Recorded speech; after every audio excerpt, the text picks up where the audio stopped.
Welcome to Explore with Adam. Today we are looking at some murder mystery and crime, the Axeman of New Orleans. Now imagine this.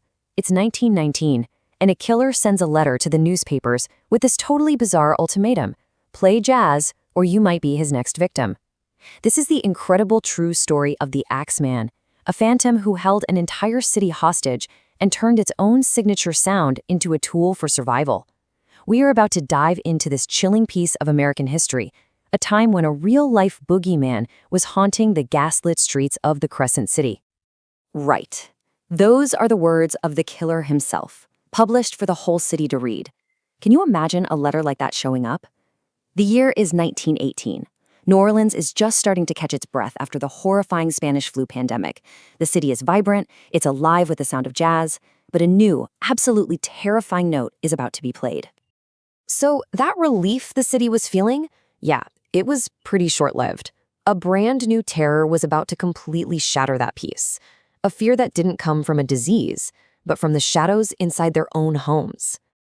It all started right here.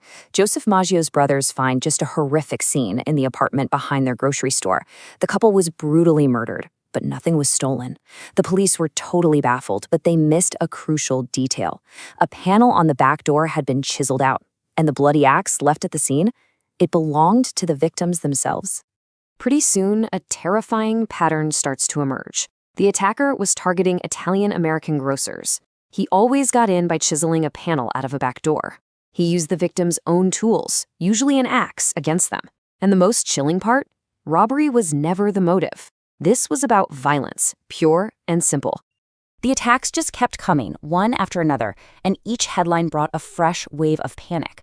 With every new victim, from Louis Bussimer to the Cordemelia family, whose 2-year-old daughter was tragically killed, the city's paranoia just grew and grew.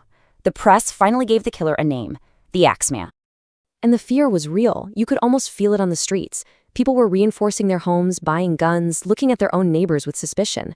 And the police? Well, with the limited forensics of the time, they were completely outmatched.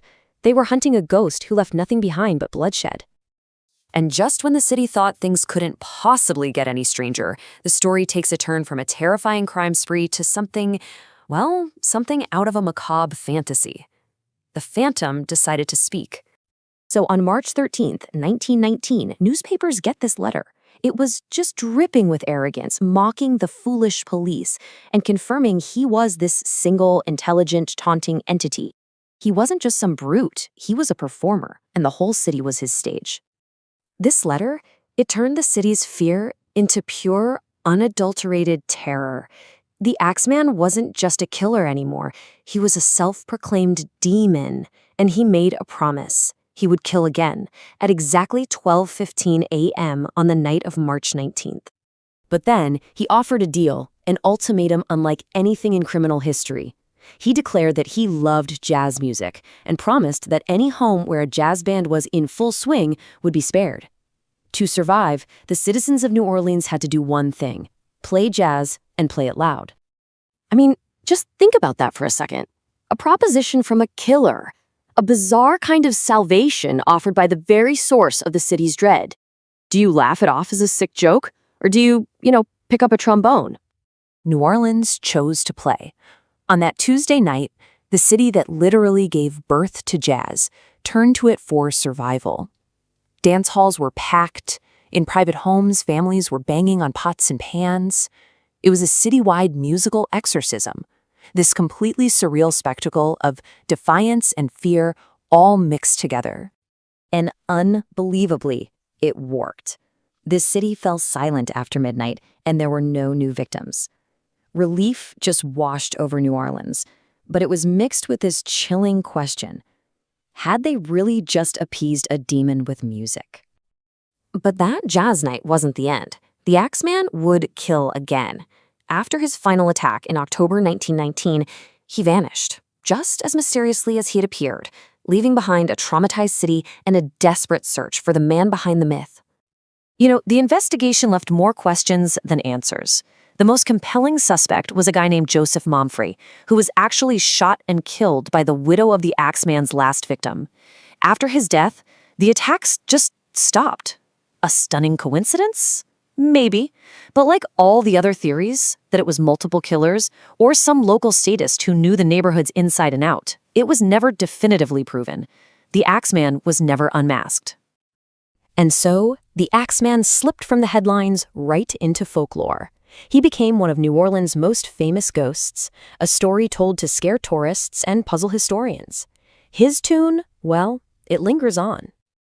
And this really gets to the heart of why this story still captivates us. It's more than a simple whodunit. It's about the violation of our safest space, our home. That chiseled-out door panel is a terrifying symbol of how easily the ordinary world can be broken into by extraordinary horror. This forces us to ask, was the Axeman really a lone madman, or was the legend kind of created by the media? I mean, in an era of fierce newspaper competition, a sensational phantom killer definitely sold papers. Could that infamous letter have been a journalistic hoax just to fuel the fire? And think about how this would play out today. With modern forensics, DNA evidence, and citywide surveillance, would the Axeman have been caught after the very first crime? Or would social media have just amplified the panic, spreading misinformation and turning the whole investigation into a chaotic witch hunt? And what about the motive? The specific targeting of Italian-American grocers has led a lot of historians to question the whole lone phantom narrative. Was this just a xenophobic grudge, or could it have been something way more organized? A series of Mafia hits, cleverly disguised as the work of a madman to throw the police off the trail. Ultimately, it all comes back to this one absolutely unbelievable fact. The Axeman didn't just kill people. He orchestrated the emotions of an entire city. He literally made them dance for him. And that leaves us with a final, lingering question. This story is more than a mystery. It's a reflection on collective hysteria and desperation. It really forces us to ask what we might do when faced with a terror we just can't understand.